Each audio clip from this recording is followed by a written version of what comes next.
Hey guys, in today's video I'm going to show you how to replace your sprinkler valve.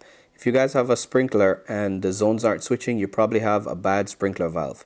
In today's video I'm going to show you guys how to replace it. So if your zones aren't switching or the zones aren't coming on even though your timer is working, stay tuned guys, I'll show you how to fix this real quick.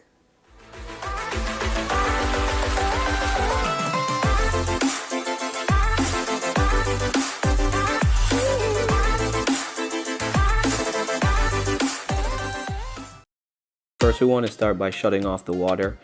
Turn off the main water valve, and then the next thing we're going to do is we're going to go ahead and disconnect the power. It should be two wires coming from your timer. Just disconnect the wires and cap them off with wire nuts for now. In order to remove the sprinkler valve, we're going to have to disconnect here and here. Once we break those connections, we'll be able to remove the valve. I'm going to try by hand, and you can try by hand. Sometimes it's pretty tight, you're going to have to use a pair of channel locks. You can see here, use some channel locks to loosen it up, but then I can take it off by hand. And then the other side, the same thing. In this case, I could just remove it by hand. So once you get these removed, you should be able to remove the valve.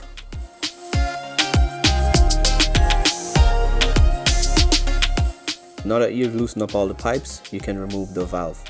You just wiggle on it a little bit and the valve should come free. There you go. Now we can reuse, we're going to try and reuse the end since it's threaded. If you can't get it by hand, just go ahead and loosen it with a pair of channel lock pliers. And once you have them removed, you can put them back in place until you're ready to tighten them up once you have the new sprinkler valve. If you guys find this video helpful, please go ahead, hit the like button, give me a thumbs up. Also hit the subscribe button if you guys aren't already subscribed to the channel. Definitely helps me out and I definitely will appreciate it. Once we have our new valve, we're going to go ahead and install it. But first we're going to take a look at the new valve and make sure that we have it oriented in the right direction. Most of these valves come with arrows drawn on them indicating the direction of the flow. So we want to make sure that we install it where the flow comes in and leaves going towards your zones. If you look at the valve, you can see the location shown.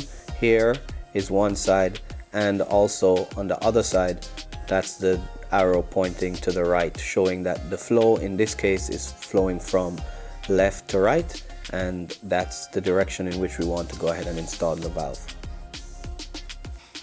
Now we can go ahead and install our valve. It's pretty much the same as we did in the beginning, how we removed it. In this time we're going to put Teflon tape around each of the threaded pieces before we screw them into the valve. Once we've done that, we can tighten it up by hand. We do each side, the right and the left. Make sure that you put Teflon tape so that you prevent any leaks. Once you've done that with the Teflon tape and you've connected it to both sides of the valve and connected your unions back to the housing and from your inlet pipe, you tighten them up, make sure it's all straight, and if you need to, you can tighten it with a pair of channel locks if you don't feel like you're getting a good enough seal with your by hand tightening. There's nothing wrong with tightening it with channel locks. Just don't over tighten it because you don't want to crack the pipes or crack the joints.